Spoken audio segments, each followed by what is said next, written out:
ko horizon 2024 paren ene mbawi jaggude président Ousmane Sonko ko candidat comme no wonirno élection ngaji jawtiɗiɗi hande à part Macky Sall ene mbawi jaggude adversaire moɗon politique oɗon mbawi wiide ko Halifa Sall surtout e sortie muɗum o hol ɗin changement ji waɗi e nder Pastef sortie Halifa aɗa andi koko ɗum wimami tan Sénégal ko adversaire goto woni ɗo pour Pastef wiyate ko Macky Sall wana neɗɗo Macky Sall woni probléme men wana ɗum par ce que so tawiɗo ko Macky a Macky tan min Macky Sall min andirani ɗum wona yimɓe anduɓe ɓe ɗum ɓadi ɓe wi ko neɗɗo jalniɗo manam ko neɗɗo jaam e si woni ko woni président Sénégal te minen min woɗani projet goɗɗo walla goɗɗum ɗo andunɗani ko Sénégal donc si en mo totti lesdi ndi c'est normal ƴeewen hono hon jogoɗa lesdi ndi ko ɗum tan woni hakkudere men e Macky Sall ko probléme politique wona probléme personnel joni noon jaltugol Halifa Sall walla jiigol Ablaye Wade yo Macky Sall ɗum hay ndigo ko ɗum changé ay stratégie ji men par ce que de natate no politique Macky Sall tawɗen ɗum ko hino woni boowal wona no gaso kam wonno maire Dakar 2009 haade Macky Sall ittat ɗum ɗon avant hina yaha prison min jiidatno mum min baktardinatno yo mum en même temps takarno miɗen wonno plan men mo andunɗani min waɗatnomo déroulé donc on si yalti hannde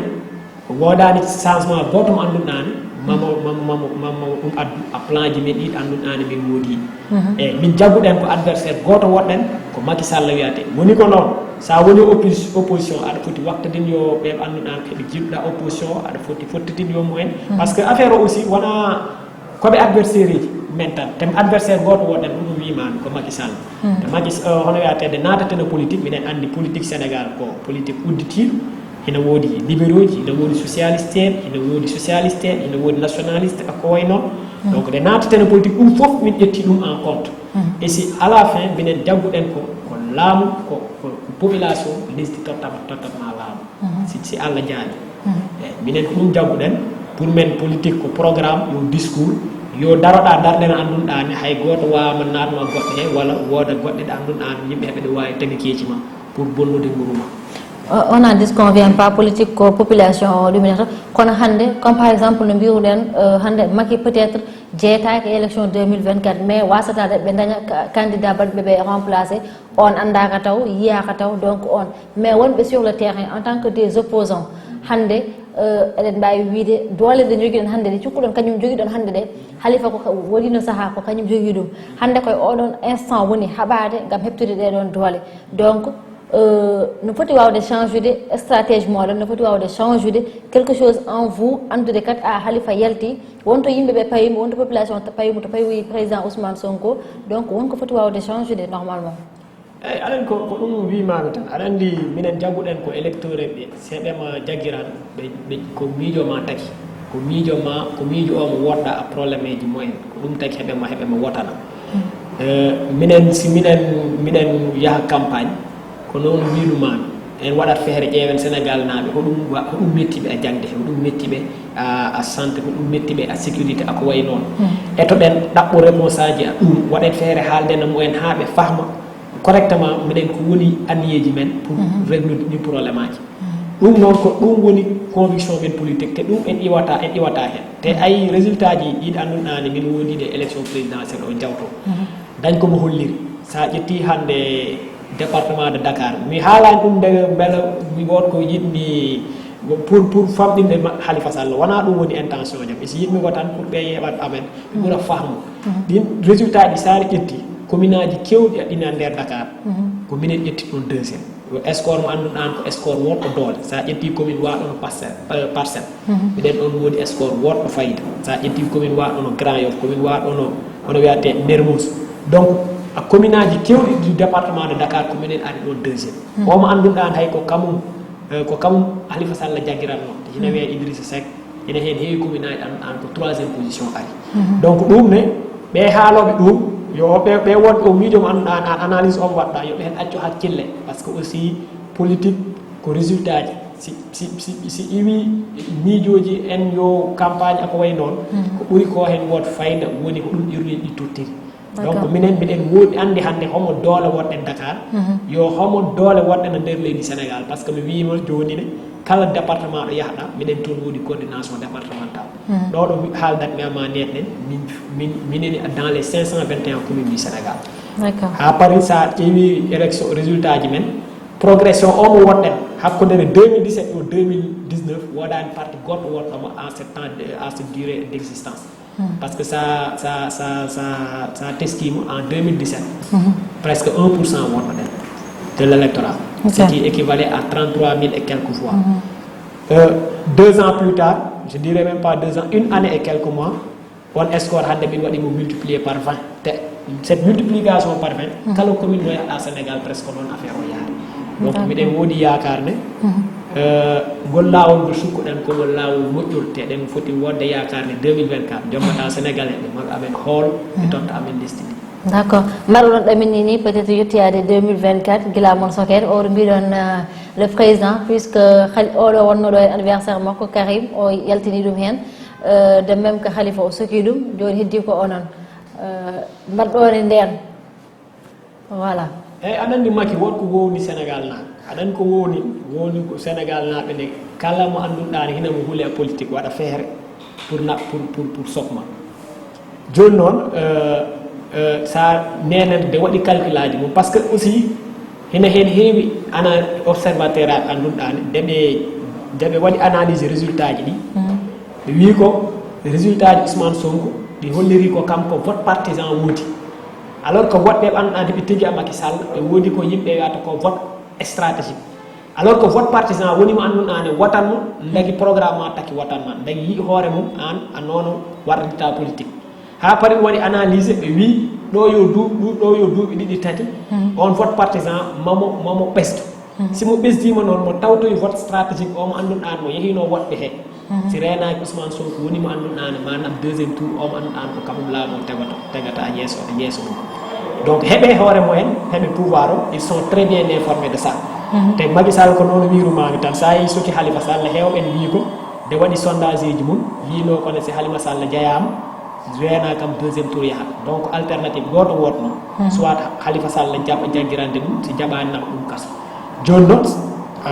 puisque ko noon yaharin yo ɓen te hina heeɓi information ji ɗi si acci amen en toute liberté si renaki ko minen ittat ɗum ɗo walla omo annduɗan ko kamum tegata yeeso men c'est tout à fait normal yo nono affaire o yaari ɗe balɗe probléme 94 milliards o wawen huldene si kam ɗum woni projet mum Ousmane Sonko ɗum noon min jaɓata ɗum sénégal naɓe jaɓata ɗum sukaɓe sénégal jaɓata ɗum par ce que aussi kam woto yejjitde Ousmane Sonko yo Khalifa Sall yo Karim Wade wona gotum par ce que mi wima joni ne électorat Ousmane Sonko yo militant ji Ousmane Sonko di wona c'est pas la même chose que les militants de Khalifa et de Karim eyyi minen noon ko en yimɓe jaam sénégal mi wima joni ne projet ji men fof ko ɗo wonɗen min woɗani projet yahde ɗo goɗɗum donc sen sañino lesdi ndi ko jaam tan wonata hen e si on jamne si hemo wooda yomo ɓaaro gonga yomo ɓaaro a lawol e si kala ko ɓarani a ɓaraki a lawol min jaɓata ɗum wadde onon ha joni jagguɗon tan ko Khalifa Sall de même que Karim Wade ha joni ko prisonnier ji politique mais pas koɓe mbaɗi koɓe mbiya ɓe mbaɗi koɓe mbaɗi ɗum aɗanni aɗan ko tagi wiɗen koɓe prisonnier ji politique d' abord so tawi ka ƴettu ka Khalifa Sall kamum sukkira ko escroquerie ko wayi noon fayi à montant de 1 milliard et quelque sa ƴetti waɗono Karim Wade yimɓe wi ko wood jawdi ndi annduɗani kam waali waɗturbone ko ndin jawdi hinandi heddi parde moye legu e si ɗawti ɓen ɗiɗo woodi hen ɓe annduɗani ɓe jeeyako a camp Macky Sall hina woodi rapport uji IGE yo guurɗe compte yo ofna ɗe annduɗani ils ont inculpé ces proches de Macky Sall manam ɗin rapport aji sa ɗi raari ha bo nder a yiyaɓe ɓe ɓaɗiɓe Macky Sall heɓen ɓe ƴetti an jawdi sénégal ko ɓuri ɗum annduɗani ko ɗum Khalifa Sall sukkira te ɓen hay goto mo en mo annduɗani naɓama lawol walla sokama donc so tawine ɓe sokaɓe a nder mandat mum koɓe ɓe yimno won candidat ɗum min wawi hen miijade ko wona ko procès politique mo waɗi e moyen pour naɓde ɓe prison donc sa raari si tawino nde sokata Khalifa Sall aussi ƴettino rapport aji ɗin annduɗani ɗin rapport aji ɗi waɗi ko inculpé e yimɓe mum naɓi ɗe lawol ɓenne ɓe hatta minen wawi wiide ko c'est la justice et si aɗa andi justice kam sa wi justice wiyata ko équité justice mom a waɗat fof en fota e si kam sarari justice mum huccini komo tan a opposant e waɗa feere ha natnaɓe kaso si waɗi ɗum ɓe wasi jeeye élection ngaji ɗum taki wiɗen ɗum ko ɗum c'est des procès politiques c'est des prisonniers politiques. D'accord. Joni a natinoy ka woni 94 milliards o mais mi sikku tan 94 milliards jogol wontande mon ko longere wulde diaw par ce que ko wayno Mamour Diallo député ji di kañumen laɓɓini ɗum ha laaɓi donc heddi ko Ousmane Sonko. aɗa andi 94 milliards o mo wawa men tampinde si tawi tan ko yimɓe yahrin lawol affaire par ce que minen en réalité problème o ko hakkundere Mamour Diallo hay yo trésor public au Sénégal wona hay hakkundere mum yo Ousmane Sonko sa rari affaire o ko trois parties ya le trésor public jawdi Sénégal ya Mamour Diallo ya Ousmane Sonko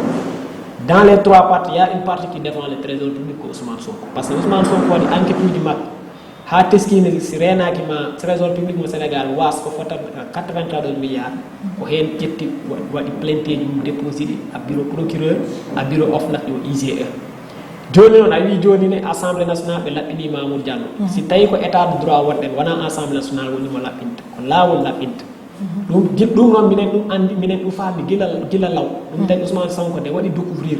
ɗen manigance ji ko ƴetti hen ɗum tan no waɗi déposé plainte mum ɗum taki minen jagguɗen kone si affaire o si tawi lawol accama waɗi liggey mum noon foti waɗu liggey mum hay probléme goto mo wodaten hen maintenant noon si tawi heɓe yiɗi wat politiser affaire o ɓe rewnimo assemblée nationale ɓawde assemblée nationale ɓe hono wiyate ɓe wi Mamour Diallo yo wat plainte contre Ousmane Sonko si tawi ko noon ɓe yahniri affaire o wontata ko politique mo wontata lawol alors que si tawi ɓe yiɗi affaire o wona affaire lawol ɓe waɗa feere ha trésor public Sénégal mo waɗe protégé yoɓe accu plainte yiɗi anduɗa Ousmane Sonko déposé ɗi au niveau du procureur et récemment au niveau du juge d'instruction yoɓe accu ɗin plainte yoɗi waɗa examiné si ɗi waɗama examiné tan à l'arrivée ma Sénégal naɓe andu bel Ousmane Sonko ɗum jiiñi Mamour Diallo ko gonga wala wona gonga. Mais est-ce que c'était à Ousmane Sonko de porter plainte d'abord to juge to en même temps aussi to est-ce que c'était à lui? aɗa andi d'abord ko ɗum hewɓe wi tan wi ko hande Ousmane Sonko ɓe foti ɗum wadde décoré par ce que Ousmane Sonko so waɗano plainte uji mum ɗiɗi Sénégal na feerata andude won andunɗane ɓe yiidi ɓe fewji pour Sénégal wasa jawdi fotdi noon joni noon woɗɓe yaɓɓe comme noon haalirɗa ni Ousmane Sonko hina woodi droit plainte ude ɓe woɗani droit wadde porte plainte Ousmane Sonko plainte uji mum ɗi waɗi ko basé à article 32 code de procédure pénale yo article 42 du code de procédure civile sa yeehe ɗin article aji article kala hen mo ƴettuɗa c'est clairement dit que neɗɗo aɗa wawi wadde plainte pour détournement de deniers publics ko ɗum Ousmane Sonko waɗi au niveau du procureur te sa raari hay ɗum ko ɗum tubakoɓe wiyata contentieux d'intérêt public par ce que contentieux ko ɗiɗi woodi hen façon ngaji ɗiɗi woodi hen hino woodi contentieux d'intérêt public yo contentieux d'intérêt privé si tawi ko d'intérêt privé heɗum woni o plainte mo Mamour Diallo waɗi kanko waɗ plainte pour laɓɓinde hoore mum alors que Ousmane Sonko ko plainte pour jawdi Sénégal yimɓe waɗa feere ha nde rutto sénégalais he e si waɗa feere ha wonata yimɓe tatonnayo heɓe arata ɓe ƴettani teɓe tega ɗum ɗo andunɗani wona lawol par ce que probléme o foof addi komo nde dañƴimmiɗo to wi kat soodi ñamande nde andunɗani état du Sénégal woɗɓe andunɗani kam nden ñamande ko hakkudere état du Sénégal yo ɓen andunɗani ɓe yeeyi ɗum nden ñamande te nden ñamande ɗon nde woodani par ce que état du Sénégal feera wat exproprié famille ndoyi joni noon de on yeehi noon Mamour Diallo wi ɗum mi jaɓanima nden ñamande te ñamande nde woodani par ce que pour ñamande nde wooda il faut ko ɗin état du Sénégal ƴetta leydi ɓen état du Sénégal feera ƴettu leydi ɓen leydi mumen ƴettuno leydi ndi ko société wiyaten SAM indépendance en 1978 ɓe waɗi attaqué on transaction ha lawol tottiɓe gonga en 2012 wi lawol waɗi kase ndin jeygu andunɗani ndi rewino hakkudere SAM indépendance yo on famille joni noon awti ɗum gila nden ha joni état du Sénégal feera ƴettude leydi ndi a ɓen andunɗani tanum en jeynodi joni si neɗɗo ƴemmima to noon wi état du Sénégal hino wodani ñamade on famille ɓe yeeyi ɗum ñamade nde ardi état du Sénégal wi joni état du Sénégal nden ñamade mi annduɗa mi soodimi joni ono yiɗmi ko yeeyon kamde 94 milliards ha pari Mamour Diallo jaɓinen ñamade tene wodani te à deux reprises lawol Sénégal tribunal première instance yo cour d'appel ɓe wi carrément o wiyate Tayrou Sarr ne akkondere ma yo état du Sénégal ñamande wa dongode donc Mamoud Diallo yiɗin décision aji takadi signi ɗum yimɓe acte d'acquiescement ɗum tagi Mamoud Diallo waɗi faute mawɗo on faute mawɗo waɗi noon si tawi mo accirama noon ma état du Sénégal was fotata 94 milliards Ousmane Sonko noon ko ɗum teski inni déposi plainte pour que ɗum yimɓe waɗa feere ha ɗum ha d'accord hoko cikkuɗa joni woni darde par exemple population o e ɗum ɗon par ce que to woni ɗo haala ka jiibima heewi ɓe nana mbiya Ousmane Sonko comme no mbimi ni ala est ce que wonano konko fonno wadde plainte o ɗum ko goo en plus de cela comme no nandir ɗon hen joni politique o ni le dossier n'était même pas on peut dire politique et parce que o waɗi porte plainte ko contre une personne donc il ne représente pas l'état donc onon joni darde moɗon e darde population holko jiɗɗon wona hen aɗa andi dans la population, c'est très simple. C'est d'exiger à ce que la justice soit faite dans cette affaire. Bébé andunda non he wadi politiser affaire ko be nabbe problème au assemblée nationale ko ben wasi yidde yo affaire on lapini à lawu parce que assemblée nationale ko institution politique wana institution judiciaire parce que Ousmane Sonko say adani Ousmane Sonko de yeyi ha wadi enquête ji so weli no wada conférence de presse addo document ji mo hollirabe le carrément kario kari wadi dum en isi wadani de ha wadi enquête ji makko ha wi carrément ne dañ anduna be wada ko andana wana dum lawol bi ko ya wadi saisir procureur kala wi do procureur no wi a lawol donc Sénégal na nenen adan ko fadaten moyen fadaten ko moyen tan be daro be wi be wada pression be pas de pression justice et si wada demander à ce que justice soit faite ko bi plainte anduna Ousmane Sonko déposé au niveau du juge d'instruction yo lawol wat liggey mum parce que be wonbe don be liggone ko Sénégal na be yomi pour kala ko anduna ni ngoyino aw problème mo anduna ni mo wiate problème de 4 milliards si mo yottima table mak e wada faire ha Sénégal na ando ko do gomu fi ko do gomu heedi ko dum wawden wi de Sénégal na